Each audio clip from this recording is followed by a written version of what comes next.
So ayun nga mga friends, first time ko yata na makakakita ng isang celebrity or sikat na sa mainstream media matapang na umamin tungkol sa nangyari sa kanya na naging biktima siya ng online sugal na yan. At ang laki ng natalo sa kanya, 5 million pesos. Wow! Pero hindi yun basta lang na biglaan lang na nawala sa kanya or natalo sa kanya. Kumbaga kinuwento niya kung ano yung pinagdaanan niya din simula nung siya ay na-involve sa online sugal na to. Walang iba kundi si Lars Pacheco. Sa mga hindi po nakakaalam kung sino po si Lars Pacheco, siya po ay isang LGBTQ member at siya ay transgender, no? Sumikat siya sa kanyang pagsali sa mga pageants and she is very active sa advocate na magkaroon ng fair at pagpapantay-pantay na pagtrato sa lahat ng mga nasa LGBTQ. Siya rin yata yung lagi kong nakikita rin na parang napapatulala na lang si Bong Navarro dahil sa sobrang ganda niya. Siya ba yun? Parang hindi ako sure pero parang siya yun. So mayroon ako mga tinake down notes dito kung ano yung mga magagandang part na pag-usapan natin dito. So bukod doon sa video ni Lars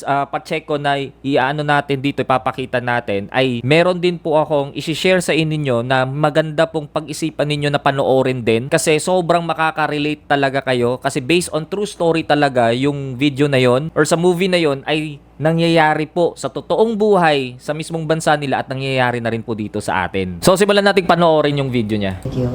Well, I'm super duper afraid to create this video but baka maging help. So it started in 2021. Online sabong in Amani app. So I'd have no idea kung paano siya laruin. So nakikinood ako dun sa mga kasama ko sa bahay. Hanggang sa sinubukan ko na siya. At dahil nga wala akong alam. Yun, kung mapapansin mo, nag-start siya 2021 pa. And based sa kanyang story niya, wala daw siyang kaalam-alam sa sugal. Hindi talaga siya totally nagsusugal. So ibig sabihin, she's a newbie. And sabi pa niya, sa online sabong siya nagsimula. Ang tagal na nun. Parang yun yung nung time na nagkakabukas pa lamang galing sa lockdown, nauso yung mga ganon. Dati na naman uso yung mga sabong na yan, di ba? So ginawa lang nilang mas high-tech sa online na nilagay. So yung mga hindi talaga nagsasabong, parang nainganyo na rin kasi nga napakadali lang naman the tip of their finger lang, hindi na nila kailangan makipagsiksikan doon sa mga yung mga nagsisigaw-sigawan doon sa mga sabungan, di ba? Di mo na kailangang alamin yung mga terminologies na meron doon sa mga sabungan or yung mga patakaran nila doon. Next kong papakita, ito yung part na kung saan marirealize natin na kahit hindi pala siya ganun na talagang nagsusugal, ay may chances talaga na maa-addict yung tao talaga. Ito yung proof. So to cut the long story short, naging addict ako sa sabong. So ilang buwan ko rin siyang ginagawa and then halos umabot ng 600k yung talo ko. What? 600,000? Laki nun! 600,000 ang natalo sa sabong? I don't know kung tama yun, kung bakit mo pinagkakatiwala yung pera mo sa buhay ng manok. So, yun na nga, nangyari, natalo siya ng 600,000 and then that was the time na kung saan pinahinto na rin yun. The times goes by, syempre, nagkaroon na siya nung feeling na parang gusto niyang makabawi. Lumipat daw siya another platform which is the Bingo Online. Doon naman, natalo siya ng 1 million pesos. 1 million at umabot na ito hanggang sa ibang platform naman umabot na ito ng 2 million pesos ang natalo sa kanya. Wow! Dahil doon nagkaroon daw siya ng realization. So sabi niya parang nagiging addiction na daw to. Hindi niya na halos mapigilan yung sarili niya na parang alam mo yun, sobrang positive niya daw kasi na baka pwede pa niyang mabawi, mabasbasan siya ulit ng sparkles of mga kaswertehan.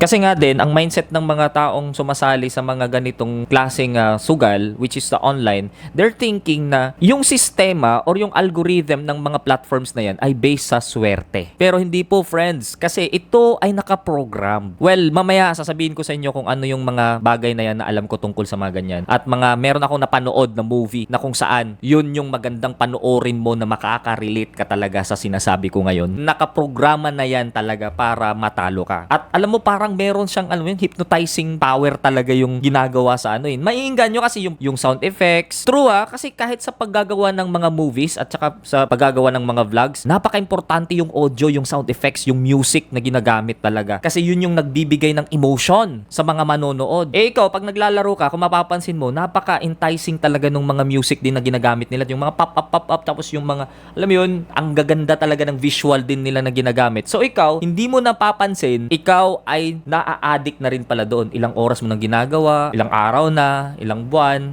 ilang taon na. Kasi patuloy natin kung paano naman siya na bumalik. Tingnan mo to. Parang 6 months ako hindi nagsusugal. Hanggang sa nagkainuman kami magkakaibigan. And then napagkwentuhan lang about, yun nga, online scatter, ganyan. And then ako, bumida pa ako na, oh my gosh, I quit sugal na. Parang 6 months na akong gambling free, ganyan. Quit na talaga ako. Tapos one time, maglo-load lang sana ako sa GCash. Tapos parang may bumulong sa akin, be, mag-cash in ka. So nag-cash in agad ako ng 20,000.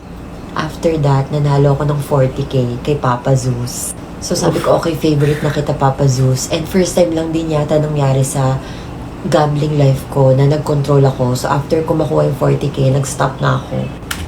Ayun. So, nagkaroon pa siya ng control. Tumataya siya, nananalo siya ng 40K, ganon. Everyday. Halos everyday nananalo siya ng 40,000. So, control siya. Nanalo siya ng 40,000, tapos na. Hindi na itutuloy. Diba? Parang ganon yung naging mindset niya. May control siya kung hanggang saan lang yung limit niya. But, eto na yung part na kung saan malalaman mo ngayon kung ano ang next na mangyayari. Na sinasabi ko sa'yo na parang meron siyang hypnotizing power yung mga website na yan eh. Yung mga larong yung mga apps na yan eh. Kasi may something talaga dyan. Eto. So again, umiral yung pagiging optimistic ko na naman. Sabi ko, okay, nanalo ko kahapon ng 40K. Ayan na yung goal ko. Everyday, 40K lang. Kapag nanalo na ako ng 40K, tama na yun.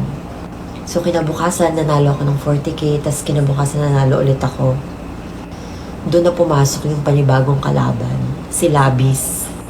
Sabi ko, shit, kaya ko yung 40K a day. So, gagawin kong 50K a day. So, ang goal ko na is to beat yung self ko. Kasi, nananalo ako ng 40K for 3 consecutive days. So sabi ko, okay, taasan natin. Kailangan 50K. So one time, yung puhunan kong 20K, wala pang 5 minutes, naubos agad siya. So nag-cash in ako ng 40K. Parang wala pang 10 minutes, naubos ulit. Hanggang sa nag-cash in ulit ako, tapos naubos ulit siya. So all in all, yung mga panalo ko nung mga nakaraan, na-cash in ko lang siya ulit. Wala. Ubos din. Parang sa umpisa lang talaga, pasasarapin ka talaga. Pero pagkatagalan, babawiin din sa'yo sa ibang paraan talaga. Grabe, di ba? Parang kumita siya ng 40K everyday. Nanalo siya, ganon. And then after nyan, dahil nga dun sa labis. Kasi nandun na eh, yung feeling, alam mo yun? Yun kasi yung emotion na talagang ini-instill sa'yo ng mga larong yan. Meron siyang something na parang nahihypnotize ka na magkakaroon ka ng feeling na parang swerte ko ngayon, kaya ko siyang gawin. Parang ito na, ito na. Ito kasing klaseng bisyo, hindi siya logical eh. It's more about emotional. So, ang tatargetin sa'yo yung emotion mo, hindi yung logic eh. Hanggang sa to the point na hindi ka na nakapag-isip ng tama. Ikukwento ko na lang yung next part ng mga kanyang video niya. So, pwede nyo naman panoorin doon sa mismong page niya ni Ma'am Lars Pacheco. To cut na long story short, hindi naging maganda yung kanyang experience sa ganong klaseng pangyayari. Well, kung iisipin mo, na-influence daw siya dahil sa mga friends niya. Dahil sa, alam mo yun, nagkayayaan lang, trip-trip lang. Kung umpisa, trip-trip lang, maliliit-liit lang. Hanggang sa, yun na, tuloy-tuloy na lumaki ng lumaki. Now, imagine this, my friend. Yung mga bagay na yon ay tungkol doon sa friends niya na na-influensyahan siya. Which is, kung iisipin mo, yung mga friends niya din, alam niya naman na kung saan may mga naging problem na rin sila dahil sa larong yan. Pero, napasok niya pa rin, na-influence pa rin siya. Now, imaginein mo ngayon na sobrang dami na ng mga influencers ang pinopromote ang ganitong klaseng platform, ang ganitong klaseng mga laro. Na sinasabi nila, this is just a way of game, this is just game. Pero kung iisipin mo, maraming buhay pala ang nasisira, ang naapektuhan dahil lang sa larong ito. And nakakalungkot lang isipin, they brand themselves as influencers. And madami pa ako nakikita na mga nagmo-motivate, na nagsasabi, na malalaking mga influencers ito na sinasabi pa nila na whatever you do, kailangan din maging sensitive ka sa mga ipopost mo, sa mga i-upload mo bilang isang content creator, bilang isang influencer. Wow!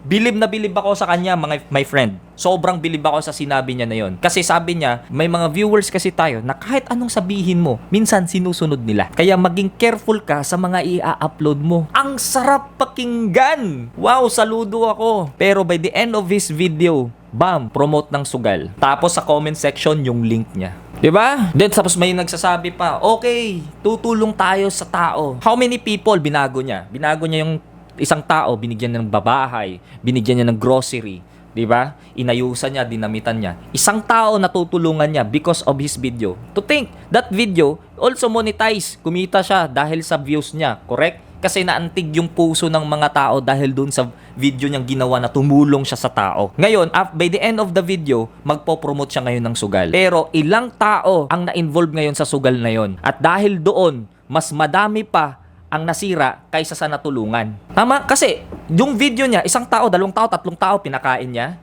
natulungan niya, binigyan niya ng cash, and afterwards, ilang milyong tao ang nanonood sa kanya na sinunod siya ngayon dahil sa pinunumot niya ngayon yung sugal. Alin ang mas nang ibabaw? Yung may natulungan siya or mas marami siyang nasira dahil na-influensyahan niya? Well, tapos na tayo sa usaping yan, no? Meron akong isi-share sa inyo na magandang panoorin mo. Sa Netflix ngayon, merong bagong movie na kaka-release lang nila doon. No More Bets ang title. It is a Chinese movie na based on real story. Napakaganda kasi kakaroon ka ng realization sa totoong nangyayari talaga sa mga online gambling. Kasi ang kwento nun, isang guy na na-involve siya sa syndicate. Parang ganito talaga. Kung anong nakikita mo ngayon na nangyayari ngayon sa Pilipinas, it is a big business, ladies and gentlemen. Kaya ako, kung sinasabi ko sa inyo, sa lahat po ng mga followers ko, sa lahat po ng nanonood at nakakapanood pa po ng video kong ito, huwag mong subukan. Masisira ang buhay mo. Well, that's all for today, ladies and gentlemen. This is a friendly reminder, your friend that reminds. Peace!